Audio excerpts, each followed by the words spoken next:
Somos uma única DASA, para inaugurar uma nova era no cuidado com a saúde, para ampliar os espaços e os acessos, proporcionar um avanço contínuo em tecnologia, dar ainda mais segurança, consolidar dados e integrar procedimentos, para aproximar especialidades e fortalecer o exercício da medicina. Sobretudo, para proporcionar a jornada de saúde completa em que acreditamos. Por tudo isso, hoje somos uma única DASA, uma rede que valoriza e fortalece mais do que nunca a comunidade médica e que busca estar à frente do nosso tempo, sem deixar nunca de estar frente a frente com as pessoas. DASA é para toda a vida.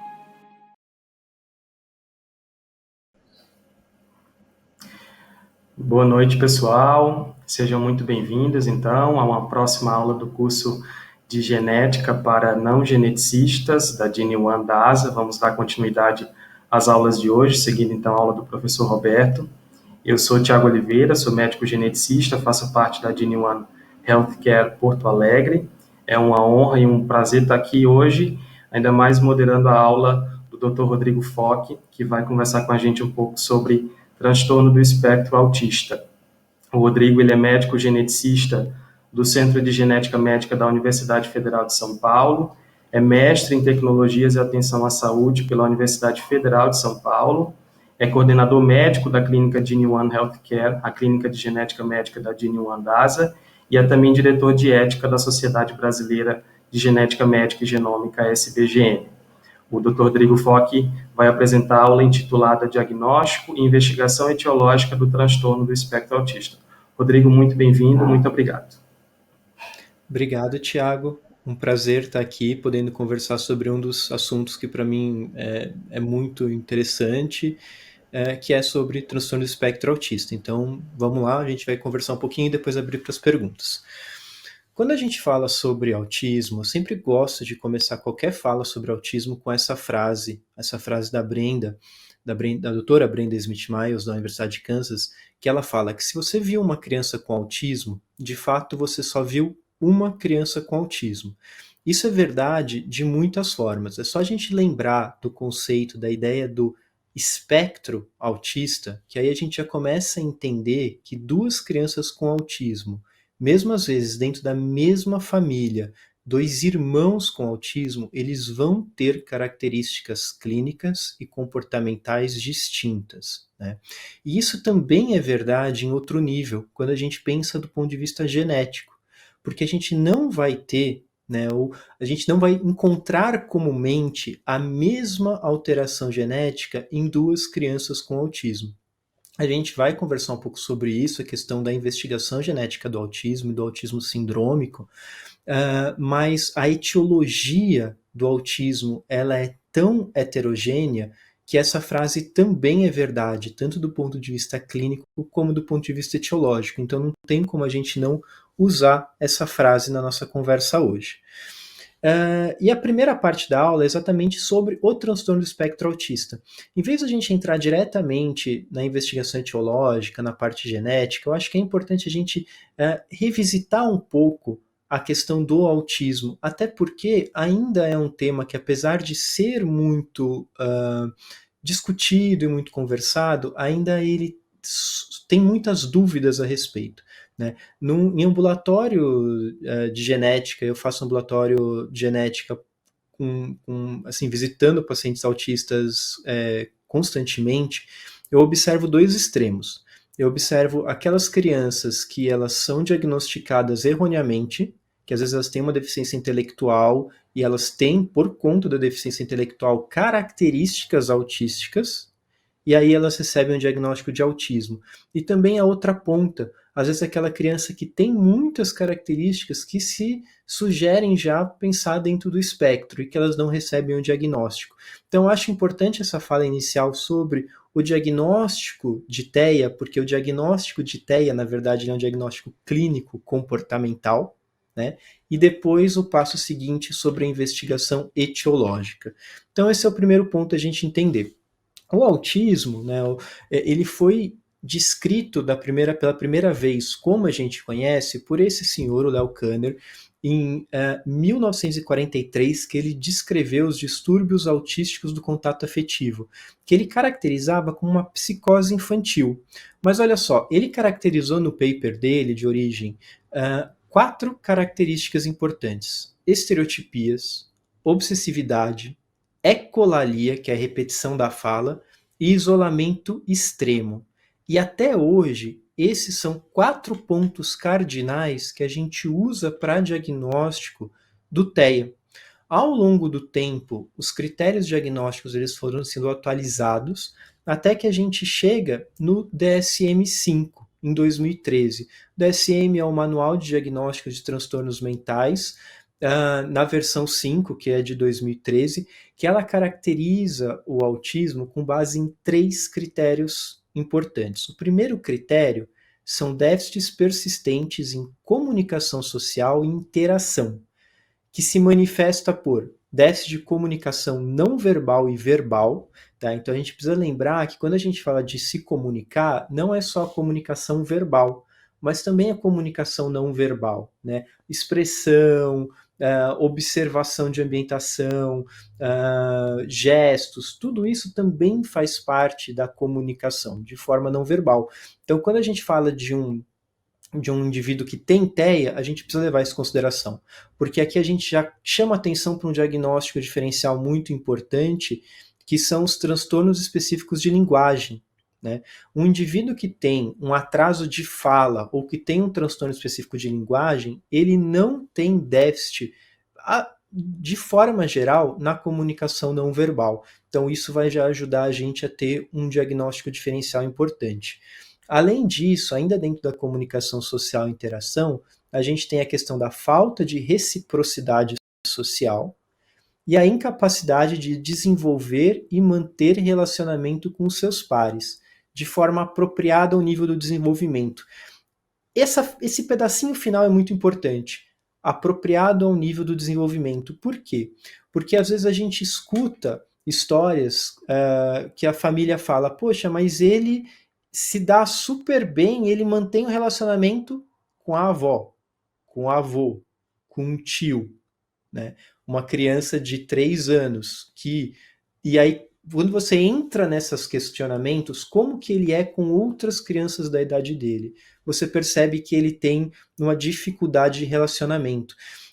E claro que um relacionamento entre uma criança e um adulto ele vai ser diferente, então se perde um pouco o parâmetro se esse relacionamento entre um adulto e uma criança ele está adequado, principalmente quando às vezes a família tem uma dificuldade de aceitação, ou então uma família que não tem muitas crianças para você ter um parâmetro de comparação, tá?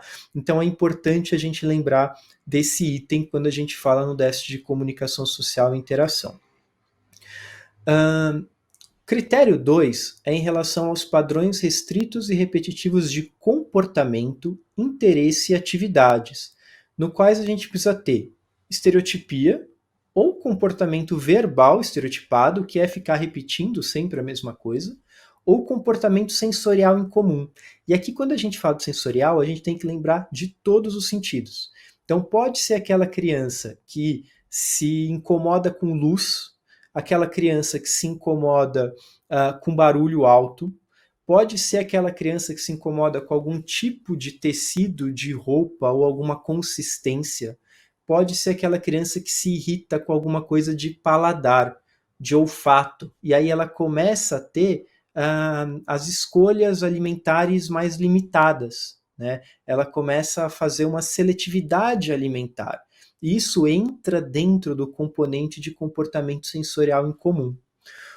Outra característica ainda dentro desse item 2, que eu costumo falar que é o item de comportamento, né? O item 1 é um item de comunicação, o item 2 é um item mais de comportamento, que é a aderência excessiva a rotinas e padrões comportamentais ritualizados, que é exatamente tentar sempre manter mais ou menos a mesma rotina, a mesma forma de brincar. É aqui que entra coisas como, por exemplo, enfileirar carrinho, girar rodinha, e a questão dos interesses restritos, né? E os interesses restritos, muitas vezes, eles podem se apresentar naquelas crianças que têm um quadro de transtorno do espectro autista leve, eles podem se apresentar como ilhas de conhecimento.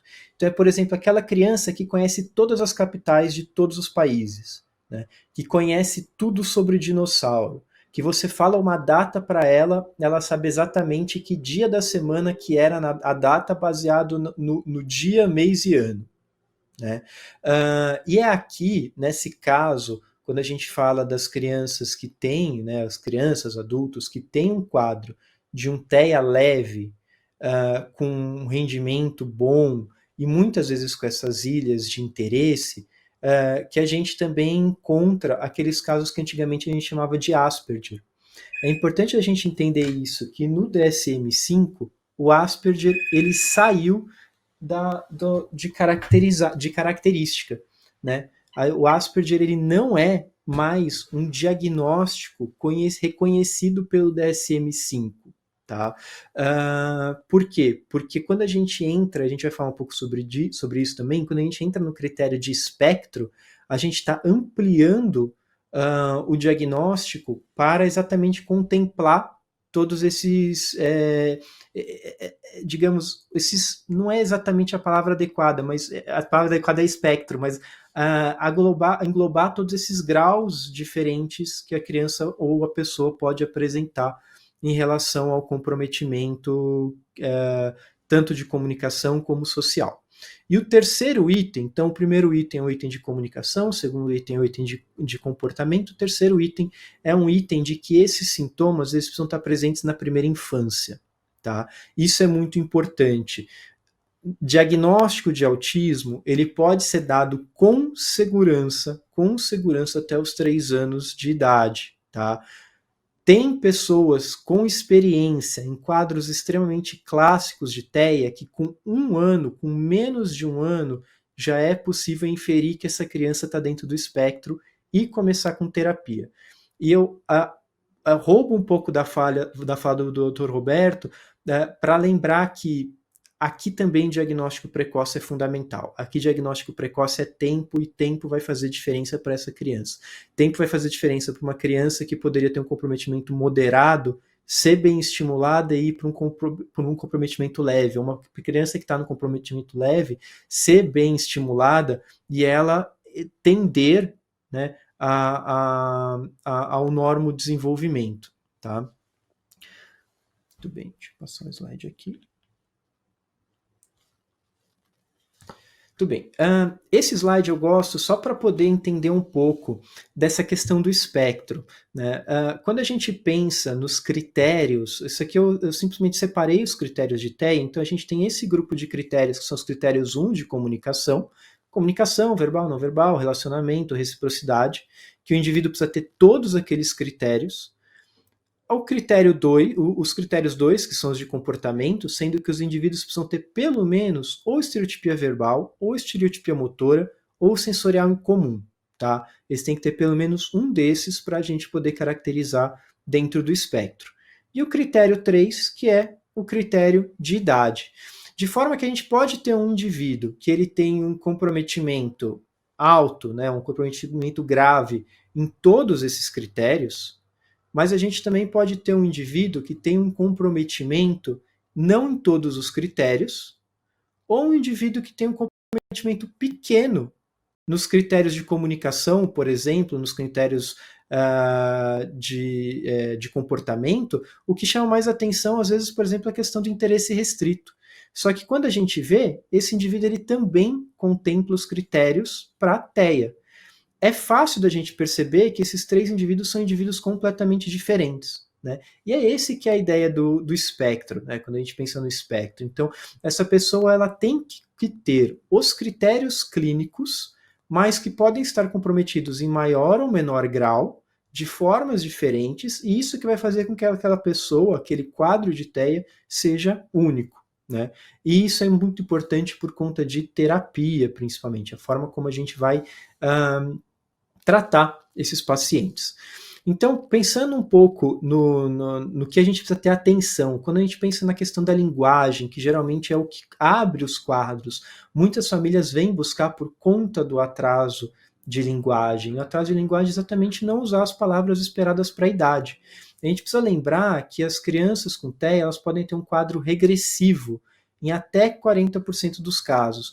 Os estudos mais módicos eles falam em 20%, mas existem estudos que falam de até 40% das crianças que vão apresentar regressão. Lembrando que essa regressão ela tem que ocorrer até, né, os 2 anos de vida, só que ela não necessariamente vai estar presente antes da necessidade daquela fala, ou na necessidade daquele comportamento social, ele se mostrar evidente. Isso é muito comum de estar associado, por exemplo, a criança começa a ir para a escola e aí se percebe uma regressão de fala. Nasce um segundo irmão e aí vem uma questão da regressão de fala, porque é um momento no qual aquela criança ela vai começar a ter demandas que são diferentes das demandas que ela tinha até então. Tá? Então isso é um ponto importante. Esse quadro regressivo ele pode estar presente junto, inclusive, com outros sinais de regressão global. Às vezes uma criança que já estava aprendendo a desfraude e ela regride um degrau nesse caminho do desenvolvimento, mas que ela tem sempre algo que está fazendo com que ela necessite oferecer algo a mais do que o que ela pode. Tá? E a gente lembrar também que a gente tem que diferenciar o que é vocalização e o que é verbalização. Né? Às vezes a gente recebe casos de famílias que falam, poxa, mas ele fala. Ele fala mamãe, mas ele fala mamãe para tudo, para todas as pessoas. Ele fala mamãe para a vovó, ele fala mamãe para o papai, ele fala mamãe para o cachorro. Então, na verdade, assim, ele não está verbalizando, ele não está dando significado para aquilo. Tá? Isso é uma questão importante também da gente lembrar quando a gente fala de linguagem. Tá? Quando a gente fala do desenvolvimento socioemocional, a gente tem a questão da reciprocidade, que é a resposta à iniciativa social dos outros. Então, a gente pode fazer alguns testes rápidos em consultório para a gente observar algumas coisas desse. Então, uma coisa que eu pessoalmente costumo fazer é deixar alguns brinquedos um pouco mais afastados, um pouco escondidos no consultório, e se a criança não descobriu enquanto eu estou conversando com a mãe, ou com o pai, enfim, eu chamo a atenção dela para aquele brinquedo que eu quero mostrar, ou para aquela coisa interessante, e vejo se ela tem iniciativa. Claro que é uma avaliação muito pontual fazer isso no consultório dessa forma, mas pelo menos já começa a dar algumas dicas da forma dela ter uma reciprocidade com uma pessoa desconhecida que ela está vendo pela primeira vez. Né? A questão da iniciação, então, se a criança vê alguma coisa de interesse e compartilha esse interesse com os pais. A inadequação no uso de comportamento não verbal, então, se ela faz as atividades ou gestos ou as coisas que eram esperados naquele momento, né?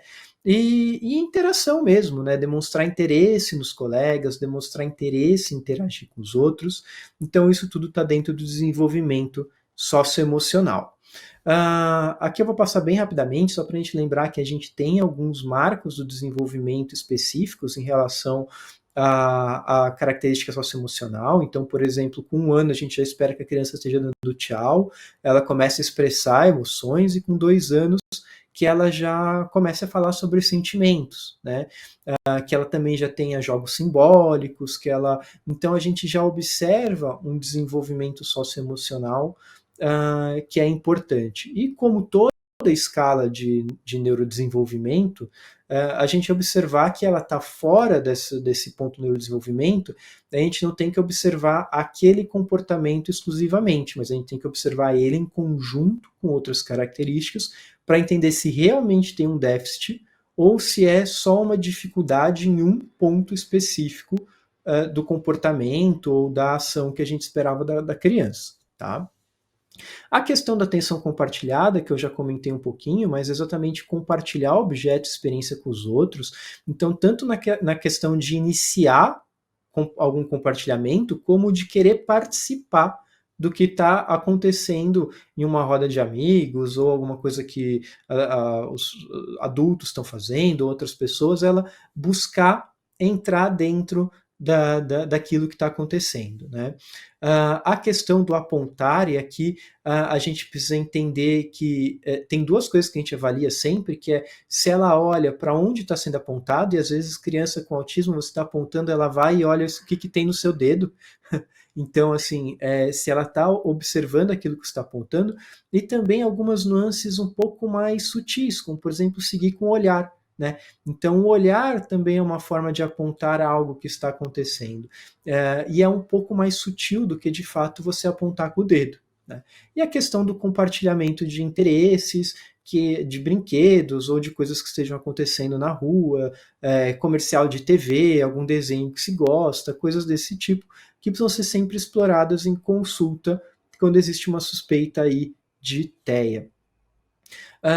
E aí, dentro das brincadeiras exploratórias, funcionais e simbólicas, existem várias coisas que podem ser avaliadas. Então, às vezes a gente faz alguns testes de achar alguns brinquedos disponíveis para a criança, observar se ela manipula mais ou menos brinquedos, como que ela manipula adequadamente aqueles brinquedos, se você chamar a atenção dela para um brinquedo, se ela busca ou não, se ela brinca com aqueles brinquedos de forma funcional ou não.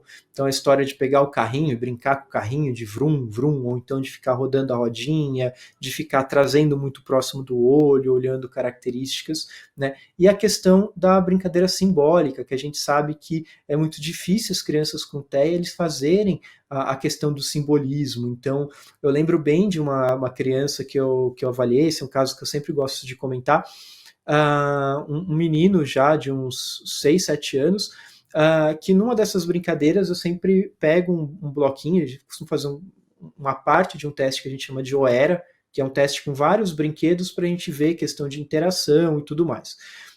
E eu peguei um bloquinho de Lego, e no bloquinho de Lego fingindo que era um avião, né? Vroom. E ela realmente ficou muito brava, que ela falou, isso não é um avião, isso é um... Então, assim, ela percebeu que eu estava fingindo que era um avião, né? Mas ela não se conformava que eu estava brincando que aquilo era um avião, aquilo deixou realmente ela muito irritada na consulta. Esse caso específico era uma criança que seria caracterizada como um Asperger, ela tinha um TEA leve, com alto rendimento, né? Mas a gente observa que mesmo nesses casos, eles têm essas dificuldades, tá? Claro que com o tempo eles vão adquirindo, principalmente os casos leves, eles vão adquirindo ferramentas sociais para aprender a lidar com essas situações, mas isso não impede com que eles ainda demonstrem dificuldade mesmo na vida adulta em relação a alguns desses itens, tá? Isso aqui é uma coisa que eu também acho bem interessante sempre de mostrar.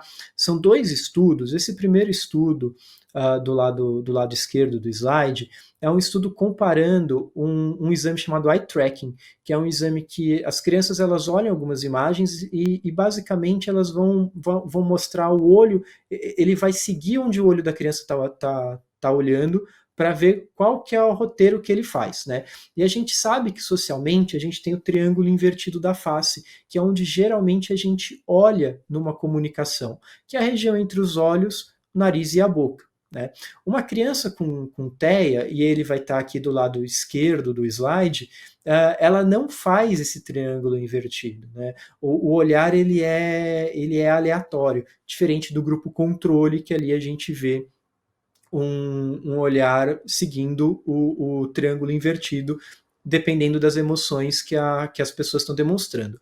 O segundo estudo do lado direito, eu também acho ele muito interessante, porque a gente tem 3 quadros, né, a mesma figura, que é a figura de um casamento, e na primeira figura a gente vê o que seria o grupo controle, né, crianças normotípicas, que eles olham ali a região da face dos dois, principalmente em algum outro detalhe na figura. No segundo grupo, a gente tem as crianças com TEA, que a gente observa que eles não se interessam pela expressão facial, eles olham de forma aleatória a figura. E o terceiro grupo é um grupo de crianças que têm síndrome de Williams. A síndrome de Williams ela é uma síndrome genética bem conhecida, causada por uma deleção cromossômica, e que ela tem como um dos componentes da síndrome um comportamento mais amigável, mais afável, uma coisa mais comunicativa, né? Então, a gente percebe que nas crianças com síndrome de Williams existe digamos, um hipersinal ali na região do rosto, dos dois, né? Inclusive comparado ao grupo controle, tá? Acho isso interessante da gente observar como realmente essa questão do reconhecimento facial, de busca de emoções, ele é prejudicado nas crianças que estão dentro do espectro, tá? E quando a gente fala do objetivo de fazer um diagnóstico, né, é exatamente a gente poder estabelecer quais são as melhores terapêuticas. Quando a gente fala de terapêutica para TEA, a terapêutica, ela na verdade é cíclica. A gente tem como objetivo melhorar a aquisição de linguagem, melhorar a interação social, e isso vai expandir os interesses e reduzir as repetições. Isso começa a ser um ciclo. A partir do momento que você melhora a interação social, isso facilita você expandir os interesses, isso faz com que você maximize a aquisição de linguagem, maximizando a aquisição de linguagem, você volta a interagir socialmente de uma forma mais adequada e melhor ainda. Tá? Então, o grande objetivo do tratamento é sempre trabalhar nesses 3 pilares. E o grande ponto de tratamento das crianças que estão dentro do espectro é tratamento não medicamentoso. A gente precisa entender que não existe medicação para tratar autismo. O uso de qualquer medicação é para tratar outros componentes que uma criança com autismo também pode ter. Então a gente espera, e isso é comum de acontecer, que uma criança com autismo também possa ter componente de hiperatividade, por exemplo. Então a gente precisa tratar a hiperatividade dessa criança para melhorar todo o aprendizado dela. Mas a medicação não serve para tratar o autismo. O tratamento de autismo ele é não medicamentoso e o que existe mais evidência é o tratamento comportamental, né, precoce, e o que a gente ainda tem como evidência do melhor tipo de terapia de intervenção comportamental precoce é o ABA, tá? que o ABA ele é uma abordagem psicológica comportamental com um princípio de reforço positivo, com solicitações graduais, repetição e divisão da tarefa em pequenas partes. O que isso quer dizer? Coisas como, por exemplo, amarrar o sapato não é simplesmente amarrar o sapato. Amarrar o sapato começa a pessoa percebendo que está descalço. Aí começa ela sabendo onde ela tem que ir buscar uma meia. Aí como que ela tem que colocar a meia no pé. E aí onde que está guardado o sapato. Então, isso vai ser sempre estimulando a criança por etapas, sempre reforçando de forma positiva, até que ela entenda que na hora de sair de casa, ela sabe que ela tem que ir lá, colocar uma meia, colocar um sapato, amarrar e poder sair de casa, né? E a gente sabe que ABA, terapia, intervenção precoce com ABA, é o que existe melhor nível de evidência em relação ao desenvolvimento de crianças com TEA. Existem outras formas de intervenção precoce que também têm mostrado seus valores, mas ainda hoje o que tem maior nível de evidência científica é o ABA, tá? E um outro ponto que eu sempre gosto de falar, e a gente já vai partir para a parte genética, sair da parte clínica e partir para a parte mais genética, mas é também a gente lembrar dessa forma de comunicação alternativa, que é o PECS. O PECS ele é muito interessante, se alguém já tem experiência com autismo, já deve ter visto alguma criança, às vezes com uma pastinha, ou com um bloquinho, com várias imagens, que ela se comunica de forma não verbal, é um suporte para comunicação não verbal. Então, se por exemplo ela quer água, ela vai pegar lá a figurinha da água e mostrar para a mãe. Tá? Às vezes as pessoas pensam, poxa, mas aí você está estimulando a criança a se comunicar sem precisar falar. Então você não vai desenvolver a fala dela. E ao contrário, eu estou estimulando a criança a se comunicar. A criança não se comunicava nada, eu estou ensinando ela a se comunicar. E a partir do momento que ela começa a se comunicar, a gente começa a reforçar a comunicação verbal também. Então ela vai trazer a folhinha da água, a gente vai reforçar o que ela quer, né? É água, o que você quer? Água, né? E dessa forma vai se estimulando, tá? Bom, quis fazer um briefing sobre a parte clínica, porque eu acho que é importante a gente falar sobre a clínica de TEA, tá? Mas a gente vai agora entrar diretamente na parte da genética e da investigação etiológica, tá?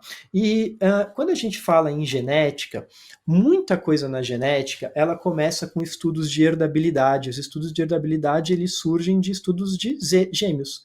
Ora, se gêmeos, né, eles têm ali o mesmo componente genético, então a gente espera que um transtorno, uma síndrome, uma doença que a gente está considerando que é genético, ele vai ter uma concordância alta. né? E a gente sempre compara gêmeos monozigóticos, que vão ser aqueles que vão ter o mesmo background genético, e os gêmeos dizigóticos, que vão ser aqueles gêmeos que vão ter um background genético, mas não exatamente igual. Tá?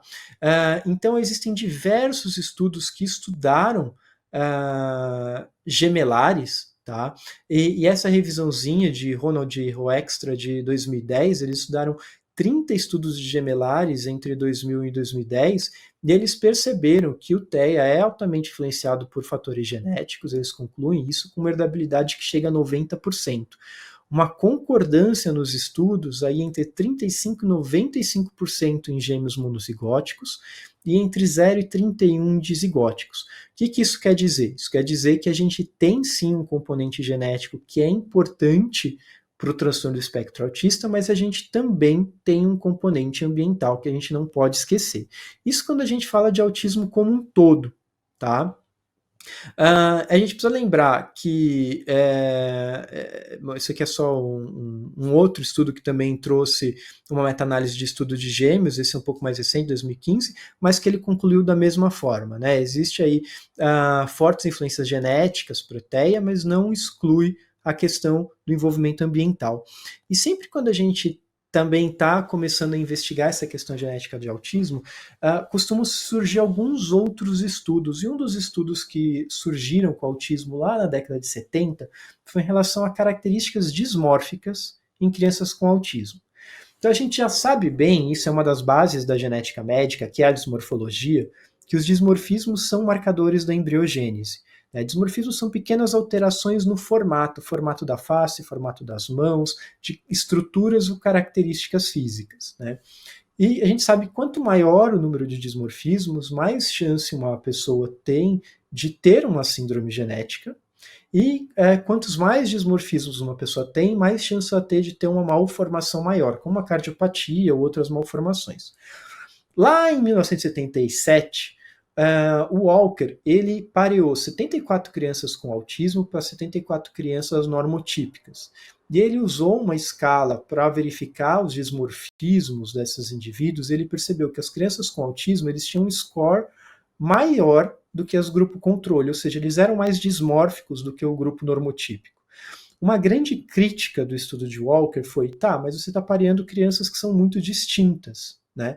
E aí, em 1980, um outro autor importante aqui para a nossa linha do tempo, que é o Lynx, ele vai fazer um estudo muito parecido, mas pareando irmãos com autismo e irmãos normotípicos, porque aí você tira um pouco desse viés da gente estar falando de crianças de famílias diferentes. E aí o que ele observou? Que as crianças com autismo, elas são mais dismórficas do que as crianças sem autismo, e não só isso, aquelas crianças que eram mais dismórficas, elas tinham um QI menor e elas tinham mais história de internação. E olha que interessante, menos história familiar psiquiátrica. A gente já vai voltar nesse tempo, nesse ponto, mas essa é uma coisa que eu quero que vocês guardem. Então daqui a gente já está percebendo que crianças com autismo são mais dismórficas do que as crianças normotípicas. E aquelas crianças que são mais dismórficas, elas têm coisas a mais do que somente o autismo, ok? Diversos outros estudos surgiram observando dismorfismos em crianças com TEA comparado ao normotípico, e aí a gente chega nessa meta-análise, que ela é de 2010, que ela comparou estudos caso-controles que utilizavam a mesma escala que o Walker tinha utilizado, com dados suficientes para poder avaliar o tamanho da amostra, e ele observou que sim, de fato, crianças com TEA, elas são mais dismórficas do que as crianças normotípicas, tá? Isso confirmado numa meta-análise que a gente já tem um peso maior. E aí ele levantou duas hipóteses do porquê que isso acontece. E as duas principais hipóteses que a gente tem, que hoje elas se mostram um tanto confirmatórias em relação a isso, é que a gente sabe que o desenvolvimento da face ele é modulado pelo desenvolvimento do sistema nervoso central. Isso é uma coisa que os dismorfologistas já sabem faz bastante tempo. A gente sabe que uma pessoa que tem hipotelorismo tem mais chance de ter defeito em linha média, né? Tem mais chance de ter alguma malformação de linha média. né? A gente sabe que crianças, às vezes, que mostram padrões anormais de crescimento de cabelo podem ter malformações de sistema nervoso central. Tá? E a segunda grande hipótese é que os genes envolvidos no transtorno do espectro autista participam na embriologia da face. A gente tem um grupo de genes que são os genes homeobox, que são genes importantes para o neurodesenvolvimento e que também são genes que participam da embriologia da face. No final das contas, essas duas hipóteses estão muito ligadas, né? Mas a gente entende que existe uma associação entre desenvolvimento da face e desenvolvimento do sistema nervoso central. Não necessariamente no sentido de formação, mas também no sentido de funcionamento. Tá? Isso tanto é verdade que a gente sabe que é mais comum dismorfismos de face em crianças com TEA do que, por exemplo, dismorfismos em membros. Tá? E aí a gente chega num ponto muito importante da história, que é a doutora Judith Miles. A doutora Judith Miles, ela publicou diversos artigos e estudos sobre a parte da desmorfologia no autismo, mas um dos artigos mais importantes que ela publicou, ela separa o TEA, perdoem, em dois grandes grupos. Um grupo que ela vai chamar de autismo essencial e um grupo que ela vai chamar de autismo complexo ou síndrome. O que é o autismo essencial? São aquelas crianças que não têm nenhuma evidência de algum insulto durante a embriogênese, que eles são menos dismórficos, que eles têm uma maior herdabilidade e recorrência entre irmãos, e onde a gente observa mais comumente aquela diferença que a gente sabe que tem no autismo, que é mais comum em meninos do que em meninas, 4:1. Já o TEA sindrômico complexo, ele é aquele que tem uma maior chance de estar associado a um quadro sindrômico. Vão ser aqueles que têm menor QI, vão ser aqueles que têm mais complicações de neurodesenvolvimento, vão ser aqueles que podem apresentar convulsão com mais frequência, vão ser aqueles que vão ser mais dismórficos e nos quais a gente sabe que existe alguma alteração que de alguma forma levou a alteração na via do desenvolvimento cerebral. E já existem algumas hipóteses para isso, como por exemplo na síndrome do X frágil, que a gente sabe que tem uma alteração de balanço estatório, inibitório neocortical, esclerose tuberosa, que a gente tem uma disrupção GABAérgica, nas alterações cromossômicas de forma geral, que vão levar a alteração de migração neuronal. Então, né, a gente começa a conseguir destrinchar um pouco as crianças com TEA para entender que uma criança com TEA ela pode estar dentro de dois grupos. Ela pode estar dentro de um grupo de TEA essencial, que é o mais comum, ou de TEA complexo, que vai ser aquela que vai estar associada a um quadro sindrômico. Lembra que eu tinha comentado da questão da herdabilidade? Quanto mais dismórfica uma criança, parece que menos questões psiquiátricas existem na família. Porque quanto mais dismórfica uma criança, mais chance ela tem de ter uma síndrome genética. E mais chance daquela síndrome genética ela ser um evento de novo na família, ou seja, ela ser um evento novo naquela família, não ser algo herdado. Tá?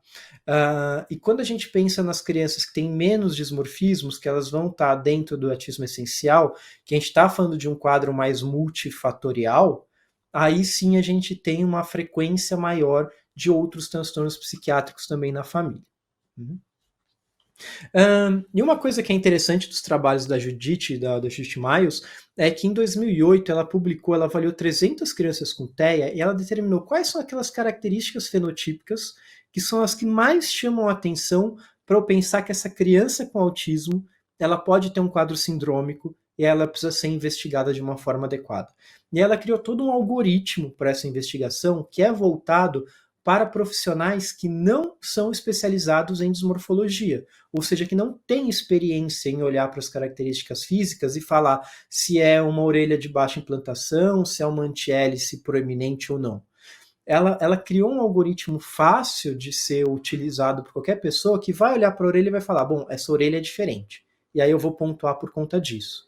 E é exatamente daí que sai um algoritmo que ela criou com base em regressão em árvore, naquilo que é o mais comum, e aí a gente começa exatamente olhando para a orelha, porque a orelha é uma estrutura que ela é muito complexa do ponto de vista embrionário, e que ela necessita um aporte de componentes e de diversas vias gênicas para a formação, e que então ela é o que está mais comumente alterado nas crianças com autismo.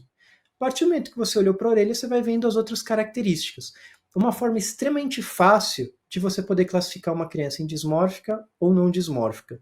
Lembrando que se é dismórfica, tem mais chance de ser sindrômica, necessita de uma avaliação mais complexa em relação à investigação etiológica. Tá? Esse trabalho da Judith Miles, ele foi o que deu origem ao meu mestrado e também ao mestrado e doutorado de 2 colegas da Universidade Federal de São Paulo, e ele foi publicado no ano passado na Revista Paulista de Pediatria, a tradução e adaptação cultural desse trabalho, né, da Judith, exatamente para poder ser aplicado, replicado no Brasil com a mesma validade que tem lá fora. Tá?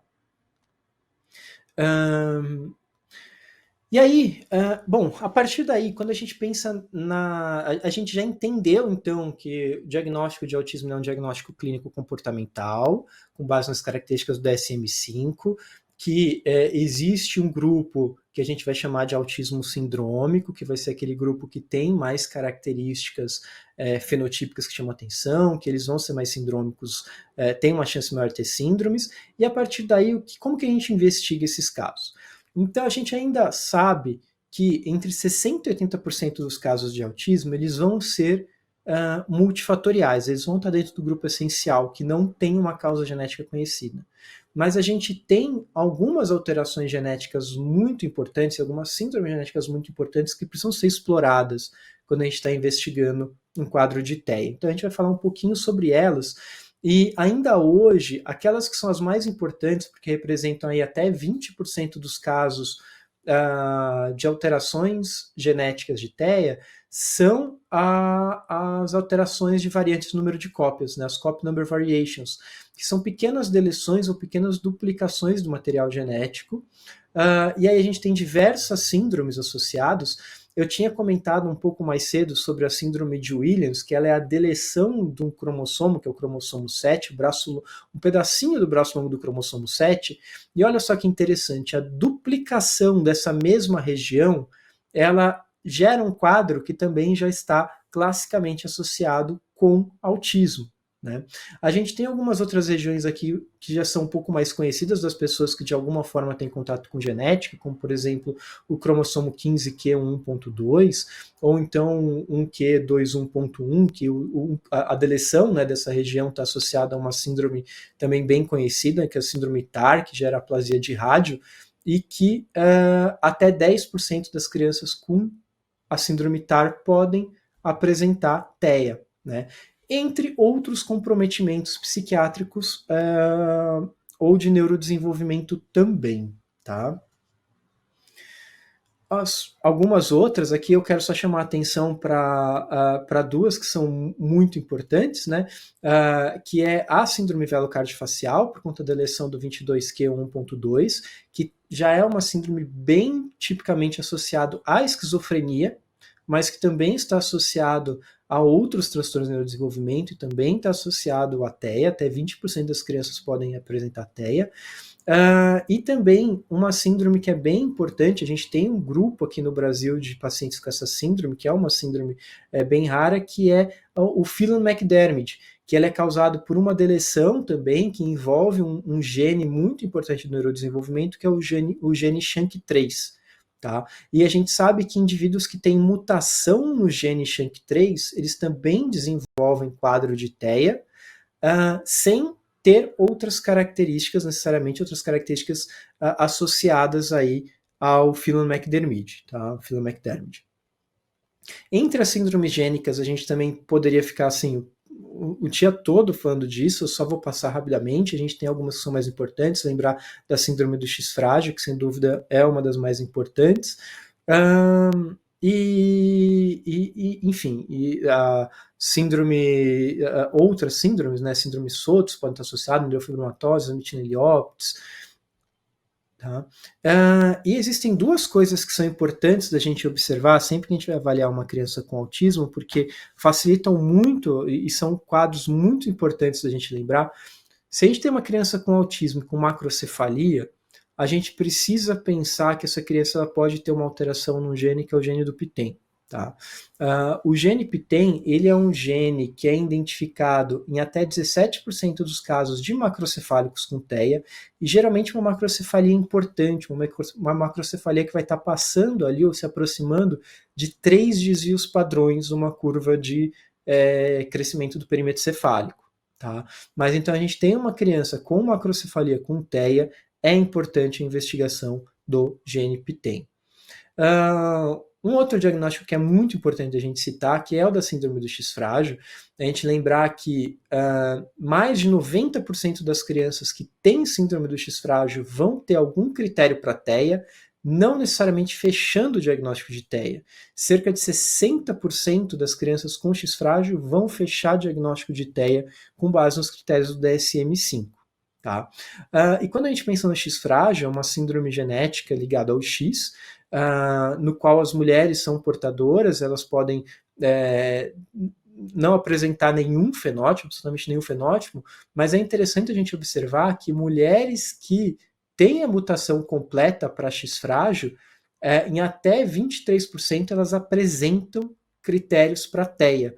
Então, é importante, se a gente tem uma história, a gente tem uma menina, uma mulher com TEA, com uma história familiar de deficiência intelectual ligada ao X, ou com história familiar que chama atenção para pensar em síndrome do X frágil, a gente precisa investigar a síndrome do X frágil nessa mulher também, tá? E é interessante a gente observar que mesmo nos indivíduos pré-mutados, que são aqueles que não apresentam a mutação completa para a síndrome do X frágil, que ela é causada por uma trinca, né, de uma repetição de trinucleotídeos, a gente também pode ter diagnóstico de TEA de uma forma bem mais alta do que na população geral, tá? E aí, concluindo, são literalmente os meus últimos slides, que é exatamente sobre a parte da investigação etiológica. Então a gente falou um pouco do diagnóstico clínico comportamental, um pouco da questão genética de forma geral, porque a gente poderia ficaria horas aqui falando da parte genética, mas a gente não tem esse tempo, e aí a gente entra diretamente na investigação etiológica. Então a gente está à frente a uma criança com TEA, né? O que eu faço a partir daqui do ponto de vista de uma investigação genética? Existem diversos protocolos sobre como que a gente pode investigar do ponto de vista genético essa criança, mas de forma geral todos esses protocolos eles têm alguns denominadores comuns.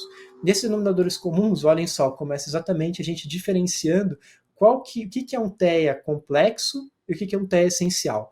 Então, com base numa avaliação clínica, com base numa anamnese, que a gente observa se tem outros comprometimentos ou não, numa avaliação morfológica, que a gente observa se tem características fenotípicas ou não, a gente classificar esse paciente se ele tem um TEA complexo ou se ele tem um TEA essencial. Isso é um ponto importante aí de todos os protocolos, né? Investigar X frágil em todos os meninos, investigar MECP2 nas meninas, que eu não falei sobre MECP2, mas está associado a uma síndrome genética bem conhecida também, que é a síndrome de Rett. E é interessante a gente observar que variantes no MECP2 que não necessariamente estão associados a Rett podem estar associados a TEA. Então, você tem uma menina com autismo, ela tem indicação de investigar MECP2, isso também é critério, denominador comum nesse protocolo de investigação. A questão da macrocefalia observar para o gene PTEN e a investigação dos desbalanços cromossômicos com microarray genômico como exame de primeira escolha para investigação, tá?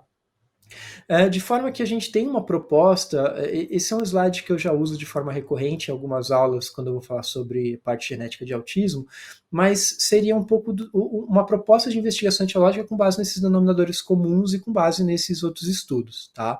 Então começa exatamente com a avaliação clínico-morfológica, se a gente tem suspeita de um diagnóstico gestáltico, né, que é aquele diagnóstico que a gente olha para as características fenotípicas e já chama atenção para a gente pensar no diagnóstico, a gente vai investigar com o exame específico para essa suspeita. Se eu tenho uma criança com macrocefalia, olhar para o PTEN, todas as meninas MECP2, todos os meninos olhar para o FMR1, que é do X frágil. Se tiver uma suspeita forte de erinato, e aqui erinato entra como uma suspeita forte nos casos de regressão, tá?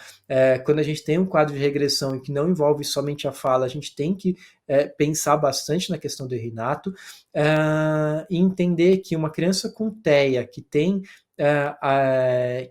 que apresenta acidose, a chance dela ter algum defeito de cadeia mitocondrial é muito alto, tá? Então isso precisa ser bem esmiuçado.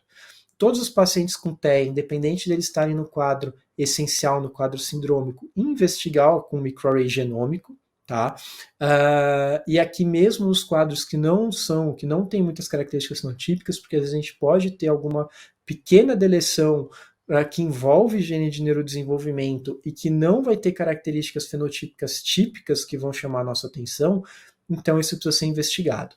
E se tudo isso se der negativo e ainda se suspeita de um quadro, especialmente quadro sindrômico, eu já vou mostrar o porquê, pensar em partir para um sequenciamento de nova geração com base num painel para autismo ou no sequenciamento de exoma, ok?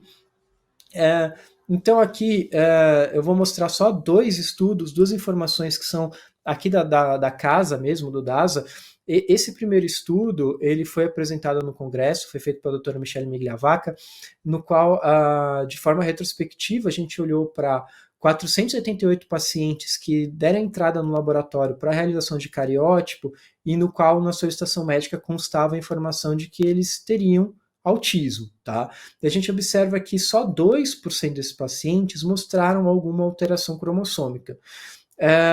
Então, é um índice baixo se a gente pensar na resolutividade do cariótipo. Vocês podem ver que eu nem tinha falado nada de cariótipo até agora. Cariótipo não está nos denominadores comuns, porque realmente ele não é o exame adequado para a gente fazer na investigação etiológica. O exame mais importante é o microarray genômico.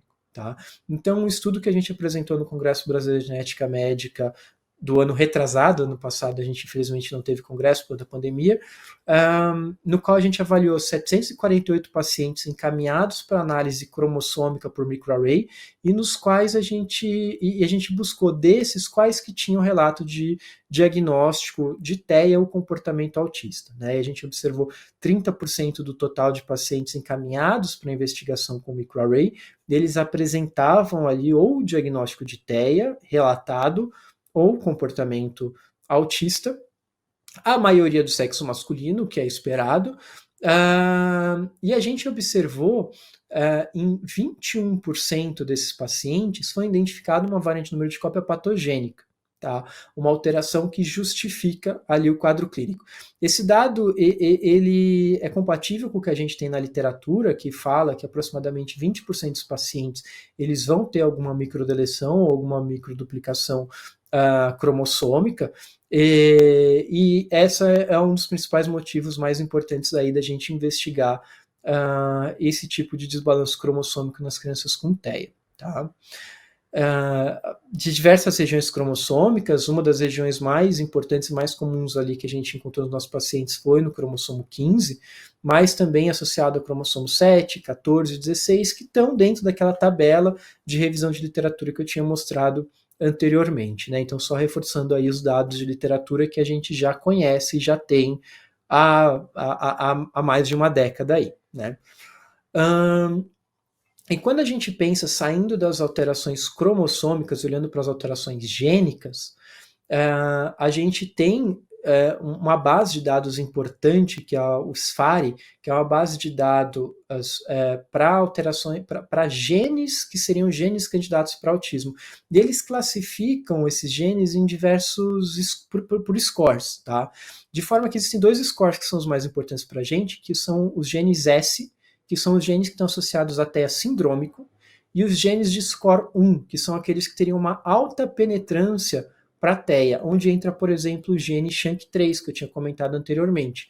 Né? De forma que o indivíduo que tem uma variante patogênica num gene de alta penetrância para TEA, ele é praticamente como se a gente falasse de uma causa monogênica para TEA. Muitas vezes a gente vai falar sim de uma causa monogênica para TEA. tá? Mas ou então eles vão, dentro do universo multifatorial, vai ser um componente que vai ter um peso muito grande para desenvolver aquela característica, tá? E aí, até por conta desses genes, é importante da gente entender que, assim, um exame que é bem interessante da gente pensar, né, e é uma coisa que a gente já realiza de forma clínica, dentro da suspeita de um quadro sindrômico, ou dentro da suspeita por conta de história familiar, de pensar em causas que tenham um risco maior de ser monogênico, mas principalmente por questão de quadro sindrômico, sem dúvida nenhuma, é pensar em investigar com painel que olhe exatamente para esses genes, né, para esses genes que são os genes de alta penetrância. E por fim a gente tem a questão do exoma, por fim, né? Por vírgula, porque na verdade o fim, depois a gente ainda tem questão do sequenciamento de genoma, a gente tem uma série de outras técnicas que estão surgindo e que estão sendo usadas para a gente entender mais a fundo a questão da genética do autismo, mas para essa parada em específica a gente para no exoma, que é o que a gente tem algum grau de evidência, tá? E a gente tem diversas meta-análises que apontam o exoma, na verdade, como primeira escolha para a investigação de transtornos do neurodesenvolvimento. E essa é uma coisa que eu sempre gosto de falar. Esse artigo, eu puxei ele ontem, ele é do dia. Ele tem um ano, né? Ele é de 12 de junho do ano passado, que ele foi recebido pela revista, mas é interessante a gente observar que, assim, desde que eu comecei a fazer essas revisões em relação à resolutividade dos exames para TEA e tudo mais, cada vez mais comum as pessoas fazerem estudo com exoma, mostrando a indicação para a gente investigar autismo com exoma. Mas nenhum desses estudos eles usam critérios clínicos adequados para diagnóstico de TEA.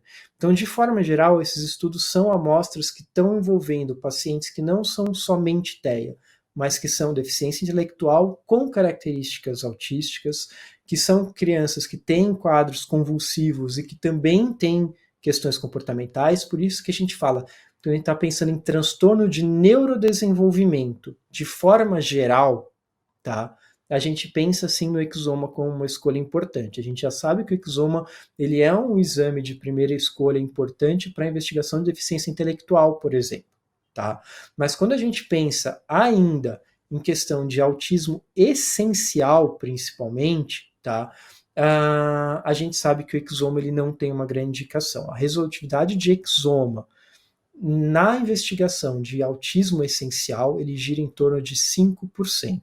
A grande investigação de autismo, de exoma, é nos quadros sindrômicos. Eu gosto desse artigo aqui, que é um artigo que eles investigaram com base em critérios clínicos. Então, as crianças que foram avaliadas foram crianças que fechavam diagnóstico para TEA com base no DSM-5, com escalas aplicadas. Existem diversas escalas multidisciplinares, neuropsicológicas, que podem ser aplicadas para auxiliar no diagnóstico de TEA. Tá? Então, era uma amostra de fato de pacientes com TEA, no qual, inclusive, eles já haviam excluído os indivíduos que tinham microdeleção e microduplicação, que tinham síndrome do X frágil, e aí sim eles foram submetidos a exoma. E olha só que interessante, eles observam cerca de 20% dessas crianças com alterações que justifiquem o quadro clínico, tá?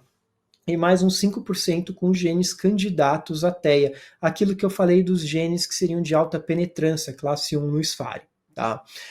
Isso está muito compatível com o que a gente tem de informação na literatura. Lembra que eu tinha falado? 60% a gente tem alterações multifatoriais de forma geral, 20% vão ser variantes de número de cópias, as microdeleções e microduplicações, e os outros 20% vão ser alterações monogênicas. Só que ainda esse artigo, na hora que ele traz uma tabela mostrando quais as variantes e quais os genes ali identificados, eu só quero chamar a atenção que muitos deles são de quadros sindrômicos clássicos, no qual a avaliação morfológica, uma suspeita clínica, seria suficiente para pensar naquele diagnóstico e poder fechar o diagnóstico.